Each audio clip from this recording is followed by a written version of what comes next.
네, 주일 예배에 함께 하신 모든 분들에게 하나님의 놀라운 은혜와 사랑이 여러분의 삶과 가정 가운데 충만하게 임하시기를 간절히 축복합니다. 여러분, 영국의 역대 국왕 중에서요, 인격적으로나 용모로나 학식으로 볼 때 가장 저속한 왕을 꼽으라면 단연 제임스 1세일 것입니다. 그는 술주정뱅이였으며 많은 악에 탐닉했고 외교적 유익을 위해 자녀들을 결혼시켰습니다. 또한 호색과 방탕으로 국고를 탕진하기도 했습니다. 그러나 여러분, 정말 볼품없는 이 왕을요, 하나님이 들어 쓰시는데 놀랍게 사용하셔요. 그는 성경학자들을 소집하여 어느 시대를 막론하고 가장 감동적이며 영향을 주는 성경책을 펴냈습니다. 그 성경이 바로 1611년에 간행된 흠정역이라고 불리는 킹 제임스 버전의 성경입니다. 그의 이름의 왕을 이름에 따서 제임스 1세라는 이름을 따서 이 성경을 번역했다라고 해요. 그럼 제임스 1세는요, 세상적으로는 실패한 인생인 것처럼 보였습니다. 그러나 하나님이 손이 되니까요, 하나님의 일을 위대한 일을 감당하는 존재가 되었다라고 할 수 있죠. 하나님을 바라보는 사람은 연약하고 흠이 많아 실패한 것처럼 보일 수 있지만, 그러나 결론은 하나님은 그러한 사람들을 위대하게 사용하신다라는 거예요. 여러분 잘 보세요. 하나님께서 우리 자신과 우리의 삶이 완벽하기 때문에 사용하는 것은 아닙니다. 흠이 많기로, 연약하기로, 부족한 것으로 따지자면요, 앉아있는 여러분들보다 서 있는 제가 훨씬 더 연약하고 훨씬 더 부족하고 훨씬 더 깨어지기 쉬운 존재입니다. 저는요, 글 쓰는 게 참 어렵습니다. 여러분 매번 말씀드렸죠. 설교 준비하는 게 어떤 목사님들은 너무 쉽다라고 말하는데 너무 부러워요. 저는 설교를 쓴다면 이게 진짜 하나님의 은혜가 아니고선 설교 써가는 게 참으로 어려운 사람 중에 하나입니다. 근데 여러분, 참 부족하고 연약하고 재능이 없음에도 불구하고 이 자리에 이 시간에 하나님의 말씀을 전하는 것을 보면요, 흠없고 티 많은 사람들을 하나님이 쓰신다라는 사실이 더욱더 분명해집니다. 우리는 누구보다도 흠 많고 부족하고 연약한 사람들입니다. 그러나 여러분 기억하십시오. 하나님은 바로 그러한 사람들을 통하여 일하십니다. 왜냐하면요, 흠 많고 연약한 사람만이 오직 겸손함으로 하나님만 바라보며 그분의 은혜와 능력을 사모하기 때문입니다. 내 지혜로 살아갈 수 없는 내 자신을 잘 알기 때문에 하나님의 지혜를 구하고, 내 능력으로 이 세상의 어떠한 것도 감당할 수 없기 때문에 하나님의 능력을 구하며 나아가는 사람이 된다라는 거예요. 그러니 여러분, 이러한 사람들이 하나님 앞에 귀하게 쓰임받지 않을 수가 있겠냐라는 거예요. 하나님은 깨어지고 상한 모습 속에서 오직 하나님의 능력과 은혜를 온전하게 드러내시는 줄 믿으시기 바랍니다. 오늘 그러한 말씀을 저와 여러분들이 좀 나누려고 합니다. 그럼 본문 7절의 말씀 한번 보실까요? 같이 읽어볼게요. 시작. 우리가 이 보배를 질그릇에 가졌으니 이는 심히 큰 능력은 하나님께 있고 우리에게 있지 아니함을 알게 하려 함이라. 여러분, 사도 바울과 그의 동역자들을 대해서 사도 바울은요, 뭐라고 비유합니까? 뭐와 같다라고 얘기해요? 질그릇과 같다라고 비유합니다. 여러분, 당시 질그릇은요, 고린도 사람들이 평범한 흙으로 만든 값싸고 깨어지기 쉬운 그릇이라고 합니다. 흔히 사용됐던 그릇이요, 질그릇이에요. 반면에 여러분, 부자들은 금그릇이나 은그릇을 사용했죠. 왜 여러분 금그릇과 은그릇을 사용할까요? 첫 번째 이유는 튼튼했기 때문이에요. 잘 안 깨어지니까. 두 번째는 뭐냐면요, 자신의 부와 지위를 가시하기 위해서, 자신들이 얼마나 대단한 사람인가를 보여주기 위해서 그렇게 사용했다고 합니다. 여러분, 그렇다면요, 왜 사도 바울은 자신과 자신의 동역자들을 질그릇에 비유할까요? 그 이유는 앞에 질그릇의 특성 중에 깨어지기 쉬운 그릇, 특별히 자신을 질그릇에 비유한 이유는요, 연약한 존재라는 사실을 잘 알고 있었다는 거예요. 사도 바울이 말이에요. 사도 바울은 흠이 많은 사람이라는 것을 알았습니다.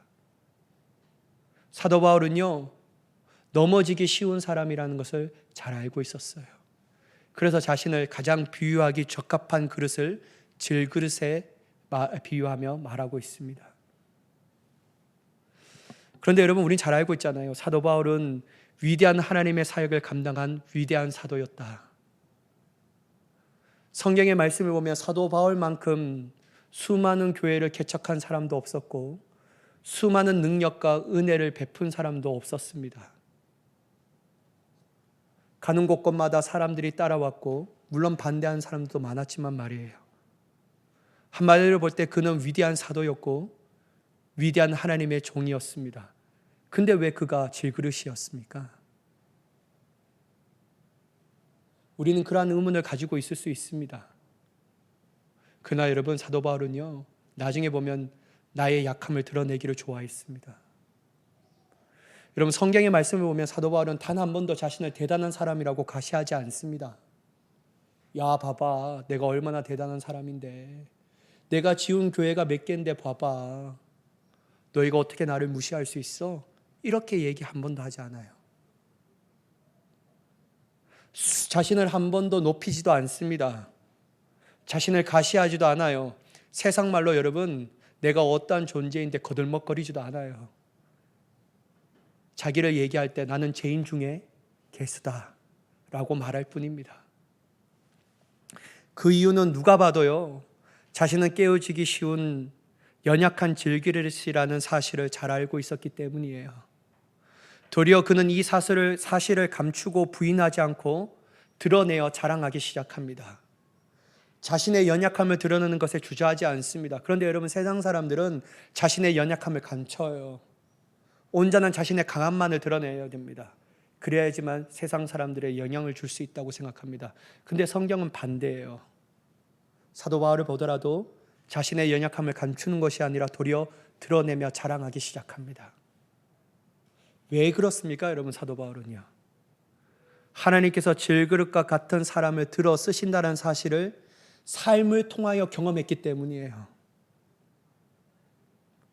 그렇다면 여러분, 질그릇과 같은 사람들은 하나님이 왜 쓰실까요? 앞에 말씀드렸던 것처럼 질그릇과 같은 사람은요, 하나님의 은혜 없이 살 수 없음을 분명하게 깨닫는 사람이기 때문이에요. 여러분 보세요. 고린도후서 12장 9절의 말씀을 같이 한번 읽어볼게요. 한번 같이 읽겠습니다. 시작. 나에게 이르시기를 내 은혜가 내게 족하도다. 이는 내 능력이 약한 데에서 온전하여 짐이라 하신지라. 그러므로 도리어 크게 기뻐함으로 나의 여러 약한 것들에 대하여 자랑하리니 이는 그리스도의 능력이 내게 머물게 하려 함이라. 여러분, 사도 바울은 내 은혜가 내게 족하도다 라고 말합니다. 왜요? 내 능력이 약한 데서 뭐가 나온다고요? 온전함이 나온대요. 여러분, 그 온전함에 주시는 크신 능력은 누구에게로부터 오는 겁니까? 하나님께로부터 오는 거예요. 근데 여러분 한번 보세요. 사도 바울이요, 9절 중반부에 보면요, 내가 도리어 크게 기뻐함으로 나의 여러 약한 것들에 대하여 자랑한다. 여러분, 사도 바울은요, 여러 약한 것들이 많았어요. 사도 바울은요, 누구보다도 더 깨어지기 쉬운 질그릇이었다라는 거예요. 근데 그게 너무 감사한 거예요. 그게 기쁜 거예요. 그게 행복한 거예요. 왜요? 하나님이 그만큼 더 크게 사용하시니까. 하나님의 크신 능력을 그만큼 더 받으니까. 그게 너무 감사한 거예요. 또한 여러분, 고린도전서 1장 27절에서 29절의 말씀을 한번 보세요. 제가 한번 읽어볼게요. 그러나 하나님께서 세상에 미련한 것들을 택하사 누구를 부끄럽게 하신다고요? 지혜 있는 자들. 세상에 어떤 것을 택하사 강한 것들을 부끄럽게 하신다고요? 약한 것들. 여러분, 세상에 미련한 사람이 누구입니까? 사도 바울 자신이었어요. 약한 것들이 누구입니까? 자기였어요. 28절 보면요, 하나님께서 세상에 천한 것들과 멸시받은 것들과 없는 것들을 택하사 있는 것들을 폐하려 하시나니. 사랑하는 여러분, 27절 28절의 말씀을 보시면요, 질그릇과 같은 사도 바울이 얼마나 중요한지, 얼마나 하나님 앞에 쓰임받을 수 있는 적합한 존재인지에 대해서 고백하고 있는 거예요. 사도 바울이 이렇게 얘기하는 이유가 나중에 뭘까요? 29절 말씀 때문에 그렇습니다. 이는 아무 육체도 하나님 앞에서 자랑하지 못하게 하려 하심이라. 여러분, 능력이 많다라고 하는 사람은요, 자기의 육신의 능력을 자랑합니다. 하나님 절대로 자랑하지 않아요. 많이 가진 사람은 자기가 많이 가진 것들을 자랑합니다. 그러나 여러분, 하나님은요, 그런 사람들을 잘 사용하지 않으셔요. 하나님은 왜 사용하지 않습니까? 하나님의 자신의 능력을 나타내기 위해서입니다. 그러니까 여러분, 미련한 것들을 택하시는 거예요. 없는 것들을 택하시는 거예요. 천한 것들과 멸시받는 것들을 택하세요. 그래서 하나님의 그들을 통하여 크신 능력을 발하여 주시는 줄 믿습니다. 이게 하나님의 역사예요. 그러니까 여러분, 얼마나 감사합니까? 우리가 질그릇과 같아서 말이에요. 그러니까 여러분, 사도 바울이요, 자신의 연약함을, 자신이 질그릇이라는 사실을 부끄럽게 여기지 않아요. 도리어 자랑하며 즐거워하고 있다는 것이죠. 그렇다면 여러분, 여기서 저는 질문이 있었어요. 여러분, 질그릇이라면요, 무조건 사도 바울과 같이 하나님께서 무조건 그렇게 사용하시는 것일까? 여러분, 어떻게 생각하세요? 그냥 무조건 질그릇이면 하나님께서 무조건 사용하실까요? 안 합니다, 여러분. 여러분, 7절의 말씀을 한번 다시 보시겠습니다. 자, 보세요. 우리가 이 보배를 질그릇에 가졌으니 이는 심히 큰 능력은 하나님께 있고 우리에게 있지 아니함을 알게 하려 함이라. 자, 사도 바울은 금그릇이나 은그릇은 무조건 하나님께서 안 쓰신다라고 말하지 않습니다. 그리고 질그릇이면 무조건 따지지 않고 하나님께서 쓰신다라고 말하지도 않아요. 그에게 있어서 질그릇과 은그릇, 금그릇이라는 그릇을 구성하는 물질의 재질이 중요한 게 아니었어요. 성분이 중요한 것이 아니었습니다. 그러면 무엇이 중요합니까? 그 안에 무엇이 담겨 있는가가 중요한 거예요. 특별히 사도 바울은요, 자신은 질그릇이었지만 하나님 앞에 쓰임 받는 이유가 뭐냐면요, 질그릇 안에 뭐가 담겨 있기 때문에 그렇습니까? 보배가 담겨 있는 거예요. 여러분, 이 보배는 무엇이 뜻하냐면요, 바로 예수 그리스도를 의미합니다. 그리고 복음을 의미하고 있다는 거예요. 사도 바울은 질그릇이어서 무조건 겸손하여서 하나님 앞에 쓰임 받는다라고 얘기하지 않습니다. 질그릇과 같은 자신 안에서 예수 그리스도와 복음의 생명이 담겨 있기 때문에 하나님께서 나를 쓰시고 하나님의 위대한 사역을 나를 통하여 일으키셨다라고 말하는 거예요. 만약 여러분, 금그릇과 은그릇에도 예수 그리스도와 복음이라는 보배가 담겨져 있다면요, 그들 또한 놀랍게 사용받는 거예요. 그릇의 재질이 중요하지 않다니까요. 무엇이 담겨 있는가가 중요합니다. 무엇이 담겨 있는가가. 사랑하는 여러분, 저와 여러분들의 마음 가운데 예수 그리스도와 그의 생명의 복음이라는 보배가 담겨 있기를 예수님의 이름으로 간절히 축복합니다. 그 보배가 있어야지만 질그릇과 같은 연약한 나를 들어 하나님이 능력을 베푸시고, 그 보배가 있어야지만 내가 감당할 수 없는 하나님을 위대한 능력의 역사를 우리를 통하여 베풀고 일으켜 주실 줄 믿습니다. 그래서요, 무엇이 담겨 있는가가 중요해요, 여러분. 은수저, 흙수저, 그런 거 중요한 게 아니에요. 흙수저도 그 안에 보배가 담겨 있으면 금수저가 됩니다. 아니요, 금수저가 되는 게 아니라 갓수저가 되는 거예요. 하나님의 수저가 되는 거예요. 여러분, 우리가 잘났기 때문에 하나님께서 우리를 사용하는 것이 아니에요. 하나님께서 우리가 연약하고 부족하지만 이러한 사람에도 보배가 담겨 있기만 한다면 하나님께서 내가 너를 사용하시겠다. 그렇게 말씀하시는 거예요. 여러분, 일본 전통 도자기 복원 기법 중에요, 킨즈키라는 복원 기법이 있대요. 깨진 그릇을 금으로 이어붙여 복원하는 기술인데요, 그 기술이 너무 뛰어나니까요, 깨어지기 전에 도자기보다 훨씬 더 이쁘대요. 깨어져서 금으로 붙여진 도자기가요, 훨씬 더 아름답다고 말합니다. 여러분, 하나님께서도 우리의 연약하고 부족함 위에 보배라는 금을 덧입혀서 하나님의 영광을 더 아름답게, 더 온전하게 드러나게 하시는 줄 믿으시기 바랍니다. 그래서 여러분, 보배가 담겨 있어야 돼요. 보배가. 여러분, 이 보배를 가진 사람들은요, 다음과 같은 삶의 특징이 나타납니다. 자신을 나타내기보다 예수님을 나타나는 삶을 살아가는 거예요. 여러분, 본문 10절과 11절 말씀 길지만 한번 같이 읽어보겠습니다. 시작. 우리가 항상 예수의 죽음을 몸에 짊어짐은 예수의 생명이 또한 우리 몸에 나타나게 하려 함이라.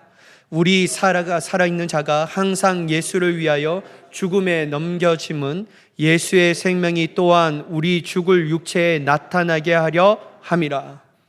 여러분, 예수 그리스도와 복음의 보배를 가진 사람은 그의 삶 가운데 예수님만 드러나요. 그의 인생의 목적과 방향이요, 예수님께만 맞춰 나아가는 거예요. 왜 그럴까요, 여러분? 특별히 여러분, 사도 바울이 10절과 11절에 이러한 삶이 가능한 이유는 날마다 예수님께서 죽으셨을 때 내 야자도 죽었기 때문에 가능하다라고 말해요. 내 야자는 죽었고 오직 부활하신 예수님만이 내 안에 살아 역사하시기 때문에 예수의 생명만이 우리에게 나타난다라는 거예요. 예수님만이 우리의 삶 가운데 드러난다라고 얘기합니다. 여러분, 로마서 6장 6절의 말씀도 한번 같이 보실까요? 같이 읽어볼게요. 시작. 우리가 알거니와 우리의 옛사람이 예수와 함께 십자가에 못 박힌 것은 죄의 몸이 죽어 다시는 우리가 죄의 종노릇하지 아니하려 함이니. 우리가 안 돼요. 내가 예수님을 믿으면, 내가 예수 그리스도의 보배를 가지고 있다면 우리의 옛사람이 누구와 함께 십자가에 못 박혀 죽었다고요? 예수님과 말이에요. 여러분, 우리는 죽은 존재입니다.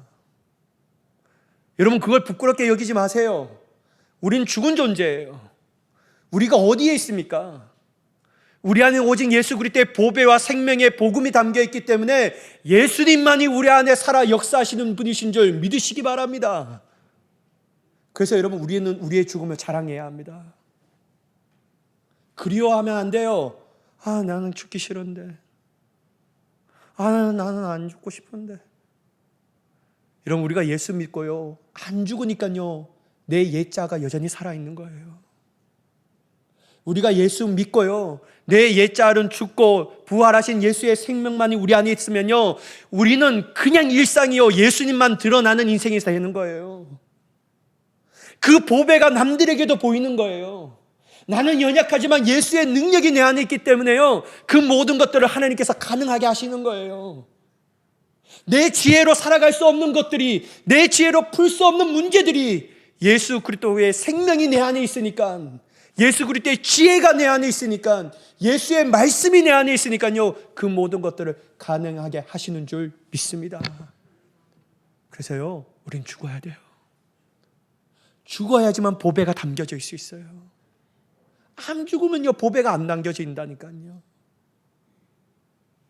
여러분, 골로새서 3장 2절과 3절의 말씀 한번 같이 보실까요? 같이 읽겠습니다. 시작. 위의 것을 생각하고 땅의 것을 생각하지 말라. 이는 너희가 죽었고 너희 생명이 그리스도와 함께 너 하나님 안에 감추어졌습니다. 여러분, 보세요. 우리는 죽은 존재예요. 여러분, 죽었다고 해서 기분 나쁜 건 아니죠? 죽은 존재예요. 죽었다라는 게 놀라운 신비입니다. 우리는 죽었고 우리의 생명은 그리스도 안에 하나님 앞에 감추어졌다라는 거예요. 그게 다른 말로 말하면 예수의 생명이 우리에게 있는 거예요. 여러분, 빌립보서 1장 20절 21절 한번 보세요. 나의 간절한 기대와 소망을 따라 아무 일에든지 부끄러워하지 아니하고 지금도 전과 같이 온전히 담대하여 살든지 죽든지 내 몸에서 그리스도가 존귀하게 되게 하려 하나니 이는 내게 사는 것이 그리스도니 죽는 것도 유익함이라. 여러분, 우리 몸에서 그리스도가 존귀하게 나타나려면 어떻게 해야 된다고요? 죽어야 돼요. 죽어야 된다니까요. 안 죽으면 안 나타나요. 여러분, 우리가 안 죽으면 누가 나타날까요? 내가 나타나요. 내가 나타나서요, 사람들을 아프게 하고 상처 주고 쓰러뜨리고 넘어뜨리고 그렇게 되는 거예요. 사랑하는 여러분, 진짜 보배가 여러분들 안에 있기를 간절히 축복합니다. 돈이 내 안에 있는 게 중요한 게 아니에요. 건강이 내 안에 있다는 게 훨씬 중요한 게 아니에요. 돈보다 건강보다 훨씬 더 중요한 것은 예수라는 보배가 내 안에 있어야 합니다. 그것이 내 안에 있을 때 우리의 삶 가운데 위대한 예수의 발자취가 나타나는 거예요. 우리 안에 있는 주위에 있는 사람들이 생명의 기쁨을 얻게 되는 거예요. 내가 하는 모든 일이 하나님의 일이 되는 거예요. 내가 생각하는 것이 아니라 하나님의 생각하는 것이 내 삶 가운데 이루어지게 되는 줄 믿습니다. 여러분, 죽으세요. 오늘 괜히 교회 왔네. 살아라고 얘기해야지 죽으라고 얘기하나. 여러분, 제가 죽으라는 걸 예짜합니다. 하나님을 대항하려고 하는 마음, 내가 내 주인 되려고 하는, 왕이 되려고 하는 그 마음을 죽어야 합니다. 그렇지 않고는 보배를 품을 수가 없는 거예요. 근데 여러분, 더 중요한 게 있어요. 내가 보배를 품었는 게 중요한데요, 더 중요한 게 있어요. 뭘까요, 여러분? 제가 제자 훈련 때마다 항상 반복해서 드리는 단어가 있거든요. 항상입니다. 내 보배는요, 기분 좋을 때만 가지고 있으면 안 됩니다. 내가 어려울 때만 보배가 내 안에 있으면 안 돼요. 우리는 기쁠 때나 슬플 때나 좋을 때나 행복할 때나 때로는 낙심될 때도 여전히 내 안에 보배가 항상 있어야 할 줄 믿습니다. 이게 제 말이 아니에요, 여러분. 사도 바울의 말이에요. 10절과 11절 말씀 한번 같이 읽어볼까요? 다시 한번 읽어보겠습니다. 시작. 우리가 항상 예수의 죽음을 몸에 짊어짐은 예수의 생명이 또한 우리 몸에 나타나게 하려 함이라. 우리 살아가 있는 자가 항상 예수를 위하여 죽음에 넘겨짐은 예수의 생명이 또한 우리 죽을 육체에 나타나게 하려 함이라. 여러분, 10절과 11절에 사도 바울이요, 시간을 나타내는 단어를 반복하며 사용합니다. 어떤 단어예요? 항상이란 단어예요. 10절에도 항상 예수의 죽음을, 11절에도 항상 예수를 위하여 죽음에 넘겨짐은 이 단어를 나타내고 있다는 거예요. 근데 여러분, 사도 바울이 항상이란 단어는 뭐냐면요, 예수의 죽음이 항상 있어야 되는 거예요. 다른 말로 내가 죽은 거예요. 여러분, 항상은 어떤 뜻을 의미합니까? 매일, 날마다, 한시도, 매 초마다 보배를 잃어버리지 않는, 그 보배가 나에게 분명하게 있는 삶을 살아가는 우리가 되어야 한다는 거죠. 내가 필요할 때만 보배를 가지는 삶을 원하는 것은 사도 바울이 말한 것과 전혀 다른 겁니다. 내가 필요할 때만 보배가 잠깐 있고 내가 고추장스러우면 보배를 버리는 인생은 주님이 원하시는 삶이 아니라는 거예요. 여러분, 예수님도 누가복음 9장 23절에 다음과 같이 말씀하셨습니다. 한번 같이 읽어볼게요. 시작. 또 무리에게 이르시되 아무든지 나를 따라오려거든 자기를 부인하고 날마다 제 십자가를 지고 나를 따를 것이니라.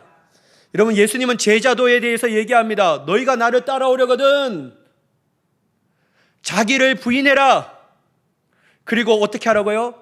자기의 십자가를 지고 주님을 따라라 라고 말해요. 여러분, 내 십자가를 진다는 건 어떤 의미일까요? 내가 죽은 그 십자가를 지는 거예요.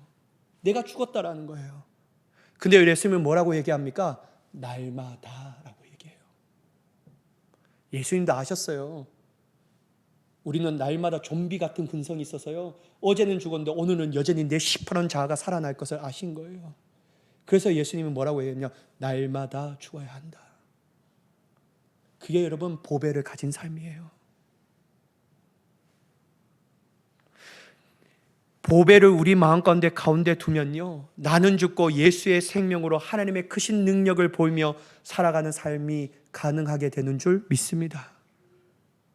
그리하여 우리의 삶은요, 하나님께 영광을 올려드리는 삶이 되는 거예요. 내가 영광받는 삶이 아니라 내 삶을 들어 하나님께 영광을 돌려드리는 삶이 되는 거예요. 사도 바울은 이러한 보배가 날마다 자신 안에 있으니 깨어지고 쉬운 질그릇과 같은 자기가 분명하지만 끝까지 주님이 원하신 사역을 감당하게 된 줄 믿습니다. 여러분, 사도 바울이 끝까지 사역 감당한 거 어려웠을까요? 쉬울까요? 어렵니다, 여러분. 보세요, 여러분. 사도 바울은요, 자기 앞에 고난과 핍박과 박해와 환난이 찾아왔어요. 그런데도 여러분, 하나님의 맡긴 사역을 중단하지 않아요. 왜 그렇죠, 여러분? 보배가 있으니까. 내 안에 날마다 있는, 항상 있는 보배가 있으니까요, 가능한 거예요. 여러분, 본문 8절과 9절의 말씀 한번 보실까요? 한번 같이 읽어볼게요. 시작. 우리가 사방으로 우겨싸움을 당하여도 쌓이지 아니하며 답답한 일을 당하여도 낙심하지 아니하며 박해를 받아도 버림받지 아니하며 꼬꾸르트림을 당하여도 망하지 아니하고. 여러분, 사도 바울은요, 하나님의 거룩한 사역을 감당함에 있어서도 여전히 사방이 우겨싸움을 당하는 고난이 실제 있는 거예요. 답답한 일들을 당하는 것이 빈번합니다. 박해받고 꼬꾸림 당하는 일이 얼마나 많았습니까? 그러나 여러분, 그러한 현실 앞에서 사도 바울은 굴하지 않습니다. 포기하지 않아요. 낙심하지 않습니다. 왜 그럴까요, 여러분? 견딜 수 있는 고난의 수준이었기 때문이에요? 아니에요, 여러분. 잠깐 지나가는 박해에 있기 때문에요? 그렇지 않습니다. 사도 바울도 고난 당하면 어려웠어요. 힘들었습니다. 눈물 났을 겁니다. 그러나 그럼에도 그가 불구하고 낙심하지 않고 포기하지 않고 돌아서지 않고 여전히 keep going 할 수 있는 이유가 뭐냐면요, 보배가 그의 마음가운데 있었기 때문이에요. 그것도 날마다 있으니까요, keep going 하는 거예요. 그냥 가는 거예요. 나는 깨어지기 쉬운 존재이지만 하나님의 능력이 그것을 헤쳐나가게 하시는 거예요. 사랑하는 여러분, 저는 여러분이 하나님의 맡겨진 거룩한 일들에 대하여 멈추어지지 않는 인생이 되기를 간절히 축복합니다. 여러분, 고난이 있습니다. 우겨싸움 당하는 고난이 있다니까요. 꼬꾸러뜨리려고 마귀가 우리 앞에 여전히 정말 사자같이 달려드는 일들이 있습니다. 어려운 일 얼마나 많습니까? 여러분, 신앙생활 열심히 하면서도 상처받는 일 얼마나 많습니까? 여러분, 사회에서 하나님의 뜻대로 살아갈 때 얼마나 대적자들이 우리를 넘어뜨리려고 힘써 나아갑니까? 그런데 여러분, 그 모든 고난과 박해와 어려움이 실제지만 우리는 여전히 keep going 할 수 있어요. 왜요? 내 안에 보배가 있으니까. 그것도 날마다 내 안에 보배가 있으니까. 예수님이 날마다 내 안에 있으니까요, 가능한 거예요. 여러분의 삶이 이러한 은혜가 되기를 간절히 축복합니다. 그러니까 여러분, 사도 바울 보세요. 16절 말씀 보면요, 그러므로 우리가 낙심하지 아니하노니 우리의 겉사람은 낡아지나 우리의 속사람은 날로 새로워지도다. 제가 이걸 읽는데요, 너무 눈물이 나는 거예요. 여러분, 사도 바울요, 고난과 박해 어려움 당하면요, 진짜 힘들어요. 육신이 너무 아픈 거예요. 찢겨지는 아픔이 너무 있는 거예요. 그래서요, 포기하고 싶고 어려움을 겪을 수도 있었어요. 근데 여러분, 사도 바울이 16절에 뭐라고 했냐면요, 나는 그래도 낙심하지 않아. 고난과 어려움이 내 육신을 힘들게 만들지라도, 그러나 보배가 있는 한 이 보배로 말미암아 내 속사람은 늘 새로워져. 그러니까 여러분, 사도 바울이 견디는 거예요. 저거 읽는데요, 목회는 이렇게 하는 거구나. 목회는 보배 없이 할 수 없구나. 여러분, 이게 목사들만 얘기하는 겁니까? 여러분의 신앙도요, 보배 없이 할 수 없습니다. 얼마나 어려움이 많습니까? 여러분, 저보다 얼마나 여러분은 치열하게 생존 경쟁에 살아가십니까? 저는 여러분들이 너무 대단해요. 세상에 정말 죽이듯이 달려드는 생존 경쟁이 치열한 세상 가운데 정말 눈물 흘릴 수밖에 없는 상황이 도사리고 있는데 여러분 그 안에서 버티는 것이 여러분 정말 존경스럽습니다. 그러나 여러분의 힘으로 버티는 것이 아니라 날마다 내 속사람을 강건케 하시는 보배로 버틸 수 있는 자가 되기를 간절히 축복합니다. 여러분 17절 18절 말씀을 보시면요, 우리가 잠시 받는 환난에 경한 것이 지극히 크고 영원한 영광에 중한 것을 우리에게 이루게 함이니 우리가 주목하는 것은 보이는 것이 아니요 보이지 않는 것이니 보이는 것은 잠깐이요 보이지 않는 것은 영원함이라. 여러분 사도 바울이 보배가 그의 안에 있으니까요, 그가 보이는 것은 잠깐 있다가 사라질 것을 보는 것이 아니었어요. 그리고 자기 앞에 찾아오는 고난과 박해와 어려움도 하나의 가정이라는 사실을 깨닫는 거예요. 무슨 가정이요? 영원한 영광을 가게 하는 가정이라는 것. 그는 늘 바라보는 것은요, 지속적으로 우리에게 주어지실 하나님의 영광을 바라보며 나아가는 겁니다. 나에게 찾아온 고난도 다 이 모든 것들을 이루는 가정이다. 그러니 내가 어찌 안 견딜 수가 있겠냐. 그러니까 여러분 보배는요, 지금 당장 앞에 있는 것을 바라보게 하는 것이 아니라 영원히 지속될 하나님의 영광을 바라보게 하시는 줄 믿으시기 바랍니다. 여러분 우리는 세상 사람과 달라요. 세상 사람은 지금 당장 눈앞에 있는 것을 택합니다. 그러나 우리는요, 영원한 영광의 하나님을 택하는 자인 줄 믿습니다. 그게 보배를 가진 사람이에요. 여러분 한 조각가가 거친 돌을 망치로 치며 다음과 같이 말했다고 합니다. 나는 돌을 부수는 것이 아니라 그 안에 숨어있는 천사를 꺼내는 것이라. 하나님께서 우리의 고난을 통해 영광의 형상을 빚어가시는 줄 믿습니다. 그분은 지금도 우리를 통해 보이지 않는 영원한 것들을 만들어가 계시는 거예요. 사랑하는 여러분 힘내세요. 보배가 있잖아요. 지금 당장 내 안에 고난과 환난과 핍박과 어려운 상황에 있을지라도 내 자신은 질그릇과 같이 깨어지기 쉬운 존재이지만 여전히 우리는 질그릇이지만 보배가 내 안에 있기에 능히 모든 것들을 떨쳐 이기며 견디며 승리의 노래를 부를 수 있는 존재가 우리가 되는 줄 믿습니다. 이러한 믿음으로 이번 한 주간도 승리하며 나아갈 수 있는 저와 여러분 되기를 예수님의 이름으로 간절히 축원합니다. 기도하겠습니다. 사랑의 하나님, 우리 안에 보배가 있게 하여 주시옵소서. 깨어지기 쉬우고 흠이 많고 부족한 질그릇과 같은 우리이지만 예수의 생명이 우리 안에 있는 그 보배로 말미암아 끝까지 믿음의 길을 걸어갈 수 있게 하시고 고난도 이기게 하시고 문제도 이기게 하시고 우리의 자아도 이길 수 있는 우리가 되게 하여 주시옵소서. 그렇게 역사하실 하나님을 간절히 기대하오며 예수님의 이름으로 기도드리옵나이다. 아멘.